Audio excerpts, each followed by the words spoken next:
Twongeye kwirirwa nshuti z'umuryango itamutamu aho muherereye hose, ndizere yuko mumeze neza.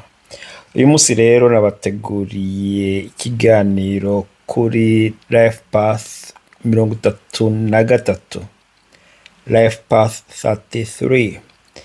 Iyi Life Path rero ya 33 cyane cyane n'iy'abantu bari bwisange baravutse ku tariki 6 cyangwa ugateranya utariki bavukiyeho n'ukwezi n'umwaka bikagera kuri 33 mbere yuko bigera kuri 6.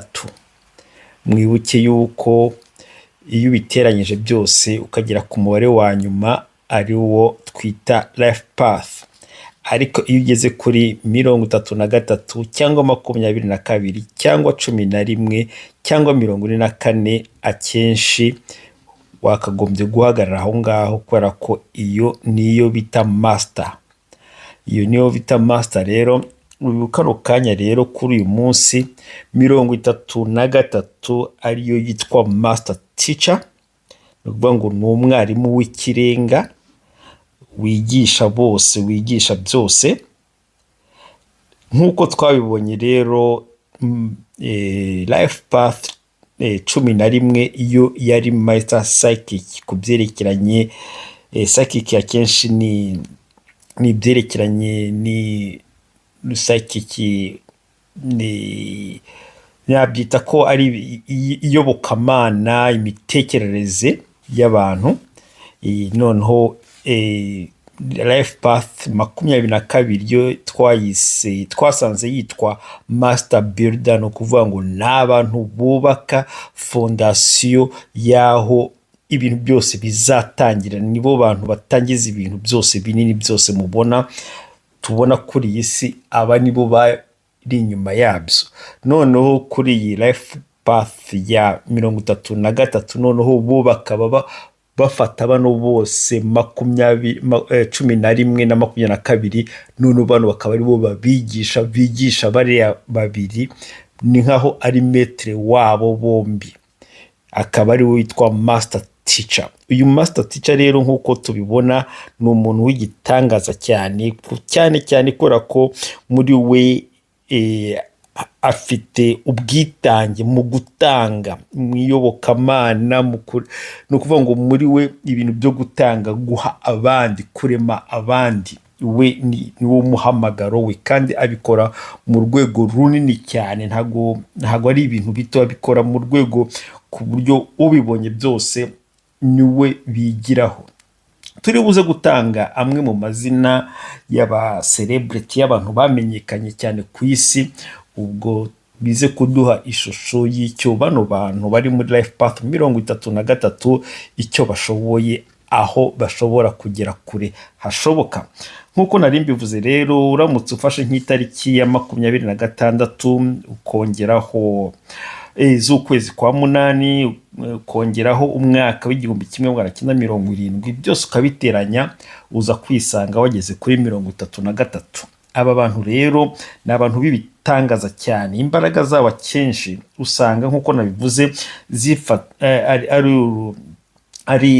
ari nabyita ko ari imbaraga za 11 na 22 byose hamwe, uyu nguyu akaba abifite. Cyane cyane yuko nko mu gihugu cyo mu Bushinwa numero 33 ni nomero ikomeye cyane y'amahirwe. Abashinwa babona ko ari nimero izana amahirwe, izana uburumbuke, izana byose byiza, cyane cyane ku byerekeye ubukire. Ubwo rero reka dukomereze ku ibara ryabo rero ryiza ry'amahirwe, cyangwa ibara ribaranga ni ibara ry'icyatsi n'iryitwa purple, ari ryo mauve.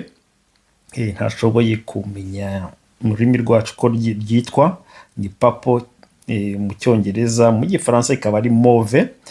Akazi nyine bisangamo cyane nk'uko nabivuze, ni akazi ko kwigisha, ni akazi ka communication, ni akazi n'abantu nyine n'ubucuruzi barimo cyane, ndetse no n'ibintu byo kuririmba aba artiste usanga harimo abantu benshi cyane turi busange muri iyo kategori babaye ibikomerezwa cyane muri urwo rwego, noneho bakaba mu nshuti zabo rero mu kuvuga abantu bakorana cyane biba biyumvamo cyane ni abantu bari muri life path kabiri, abantu bari muri life path gatatu, abantu bari muri life path gatandatu n'icyenda, kuko aba bantu bujujwemo abenshi urukundo gutanga muri bo, nabo ni abantu batanga muri bike bafite n'ubwo bwose batagera ku rwego rw'uyu muntu uri muri life path 33. Akenshi uzasanga umuntu wavutse ku tariki 6 n'uyu muntu uteranyije imyaka ye, icyo ashatse kuvuga ahangaha ushobora kuba utaravutse ku tariki 6, wenda waravutse ku tariki 26 ugateranyaho ukwezi ugateranya n'umwaka, noneho bikaza kubyara 33 ariyo yakagombye kubyara gatandatu. Noneho usanga umuntu uri muri 33 n'umuntu uri muri gatandatu hari aho bahuzamo ibintu byinshi cyane cyane. Ushobora kwicara ukibaza ngo ariko si kubyivuga ngiye ntabyibonamo kandi naravutse ku tariki 6, cyangwa uteranyije itariki navukiyeho n'ukwezi n'umwaka ugasanga ndi muri 33 cyangwa gatandatu, ko ibyo byose uvuga ntabyisangamo. Ibintu byose rero ntubyisangamo nuko ubibonye ukuze. Ababyeyi bawe iyo baba barasobanukiwe ibyo bintu ukiri muto bakaguha amahirwe yo kugerageza ibintu byose, nibwo wari kwisanga umenye umuhamagaro wawe. Kandi mwibuke ko nkuko mpora nibutsa abasore, abantu bakiri abasore, umuhamagaro wawe ubwirwa n'iki? Ubwirwa nuko ugerageje ibintu byose ukaza gusanga hari ikintu urimo gukora mu buryo bworoshye cyane, mu gihe abandi kibananiza wowe ukumva ni nkaho ntacyo wakoze. Mu gihe wowe wumva ko ntacyo wakoze ariko abandi bagatangazwa n'uburyo urimo kugikora, bivuga ko muri wowe icyo nicyo cyawe. Ukomeje rero ukakinjiramo in deep, ukakinjiramo hasi, icyo kintu gikora ibitangaza bikomeye. Twebwe rero usanga ntituzi uburyo twushaka umenya umuhamagaro wacu. Akenshi nuko tuba dufite abantu babituganiriza babitwereka, ugasanga twaribuze nuko tutishatse. Muri make niyo twakwishaka ntidufite n'abantu, twumva ko dukeneye abantu batuyobora. Si uko turi impumyi, ariko niyo si turimo kugira ngo duhore twifuza tubona abantu batuyobora muri iyi nzira kugira ngo tumenye umuhamagaro wacu. Biba byiza rero kugerageza ibintu byose bishoboka. Ushobora cya kintu usuzuguye nicyo cyaba kirimo umuhamagaro wawe, kandi ushobora kukigira kinini kigatangaza abantu bose bo kuri iyi si. Mboneraho guha abantu inama rero, mu gihe cyose uzakora akazi ugataha unaniwe, ukakarangiza unaniwe, wumva wenda gupfa, buri segonda ureba ku busaha ngo utahe mu rugo, ni ukuvuga ngo uwo ntabwo ari umuhamagaro wawe. Ako kazi ntabwo ari akazi kawe, ni akazi ushobora kuba warize, ufite PhD, ufite masters n'ibiki, yego ni akazi kishyura fagitire gusa. Mwibuke ko, nongere mbibutse yuko kujya kwiga ukazana masters ukazana degree ni ibintu bigaburira ibyo kurya mu rugo gusa. Ariko niba ushaka kuzagera kure, umenye umuhamagaro wawe, gerageza n'ibindi bintu byose bishoboka, nibwo uzamenya umuhamagaro wawe. Niba ushaka kuba umukire nyawe, wigendera gusa ngo mu byo nize, kuko twabonye abatarize bize secondaire gusa, biga primaire gusa, uyu munsi ni ibitangaza kuri iyi si. Nibo bahaba abandi bafite PhD, masters, doctors, nibo barimo kubaha akazi. Bityo rero ntiwifunge muri box yuko wize gusa ngo wumve ku bintu byagezeyo. Yego warize, ariko urimo urashaka amaramuko. Ariko nushaka kumenya noneho hirya y'amaramuko yawe hari iki, gerageza ibintu byose ubikore. Niyo mpamvu rero nari mvuze ngo ushobora kuba warize nk'ubuganga, urugero ari wo muhamagaro wawe, ugasanga urabikora pe neza, abantu bose bakabona uburyo ukora witanga, ariko wowe kumva ko nta no kwitanga, kumva ari ibintu byoroshye, aho gukeneye ibindi, wumva ukeneye ubundi bumenyi burenze ubwo ngubwo. Mu gihe abantu babona kuri igitangaza, aho ngaho rero haba harimo umuhamagaro wawe. Dukomeze rero, ako nakari kanyuzemo. Ubwo tugere rero mu bibazo bano bantu bagira rero cyane usanga akenshi bagira ibibazo bya stress. Stress ni uko bano bantu usanga bo batanga, kubera gutanga rero ugasanga akenshi basa nkaho batabona akanya ko kuruhuka. Nicyo kibazo cy'abantu batanga, ntago biyitaho, ntago babona umwanya wabo kugira ngo nkuko mpora mbitangaho urugero, burya niba utanga icyo ukora cyose wibuke ko uri moteri cyangwa engine y'ibyo ukora, uri moteri y'imodoka. Kubera ko imodoka ifite moteri itameze neza ntaho izakugeza iyo modoka. Nkuko akenshi ugiye kugura imodoka ubanza ukareba moteri uko imeze, niba izanywa amavuta meza ate, niba inywa cyane, niba yihuta, biterwa n'icyo wishakiye. Bityo rero abantu bose bajya mu bushakashatsi, abantu bose bajya muri bino bintu byo gufasha ibiki byose ukora, cyane cyane iyiteho wowe ubwawe. Nkuko mpora mbitangamo urugero, ntago watanga icyo udafite, banza uyubake kugira ngo ubone ibyo utanga. Bityo rero bano bantu bicwa cyane cyane na stress nyinshi cyane, bigendana n'umunaniro, akenshi nicyo kintu kibibagonga. Rero kuko akenshi baba bikoreye imizigo y'abandi bantu, no kuvuga ngo baba bikoreye ibibazo by'abandi bantu, ari byo bibarimo buri munsi. Bajya no kuryama ugasanga barimo bararota mu bitekerezo uburyo bazafasha bari abantu bose bava mu n'ibyo bahoramo. Muri make rero ugasanga ibyo bintu bibagora. Bagomba rero kurya ibiryo byabafasha kugira ngo bagire imbaraga, bahora bafite izo mbaraga zabo bagomba gutangamo imbaraga. Ibiryo nyine bitanga aribyo bitanga mental well-being, helping to sustain the energy. Ibiryo bibafasha kugira ngo bakomeze bagire izo mbaraga, no kugira ngo ubwonko bwabo bukomeze bugire imbaraga. Kora ko n'ubwonko bwacu burya bukeneye ibiryo. Iyo urya neza, ibyo bituma amavitamini ukura mu biryo bigenda bigatuma ubwonko bukomeza gukora neza, aho kugira ngo ubwonko bucike intege usange warwaye indwara zituma utagitekereza neza. Ubwo rero dukomeze dusa nkaho turangiza kuri iyi life path ya gatatu y'ibitangaza rero yitwa master teacher. Turangiriza ku bantu rero akenshi badakorana nabo.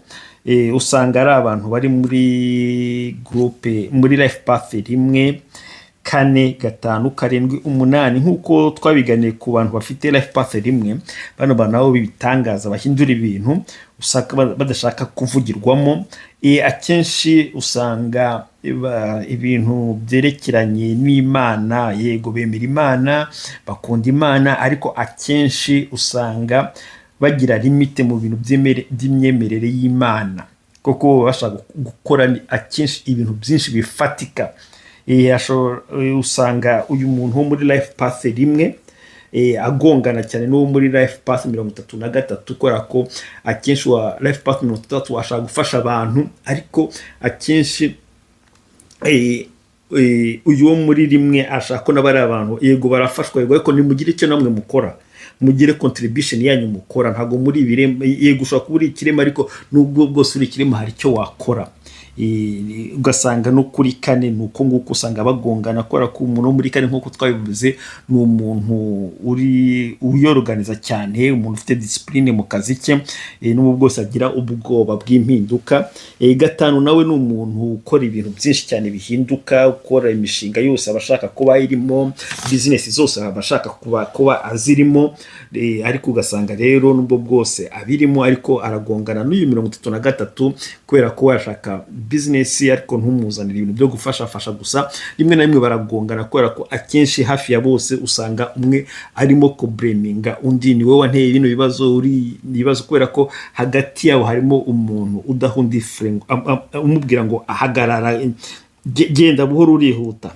Rero nkuko nari mbivuze, aba bantu ni abantu buziye wisdom cyane, abantu bari muri life path 33 bakaba buzuyemo n'ibintu cyane, urukundo na spirituality, abantu iyobokamana, na abantu babyuzuyemo cyane. Ariko reka rero mbahe urugero rw'aba celebrity dushobora kusanga muri life path 33. Reka turebe nk'uyu witwa Albert Einstein. ni umuntu wari ukomeye cyane, umucelebrity wo muri Amerika. Hakaba n'uwitwa Francis Ford Coppola, hakaba Jeff Bezos, we arazwi cyane, ni umukire cyane, afite amakampani akomeye cyane ku isi. Sylvester Stallone wari umukinnyi w'amafilime, ntawe utamuzi. Britney Spears akaba ari umudamu w'umunyamerikakazi nawe w'umucuranzi.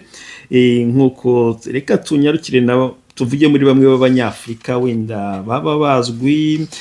Hari uwitwa Davido, ni Nigeria, ni umucuranzi w'Unigeria, nawe akaba ari muri Life Path 33. Hakaba hari n'uwitwa Angelique Kidjo, nawe ni umunyafurika wo mu gihugu cya Benin, nawe ni umwanditsi w'imiziki, gacuranga, arazwi cyane mu miziki, ni intangarugero mu miziki. Akaba hari n'umudamu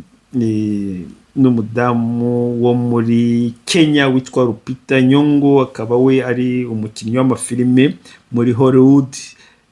Abenshi abo nibo nashoboye kubona muri iyi Life Path ya 33. Mukomeze mugire umunsi mwiza, bwo naho ubutaha mbakorera Life Path 44. Ciao, ciao, ciao, ciao, ciao.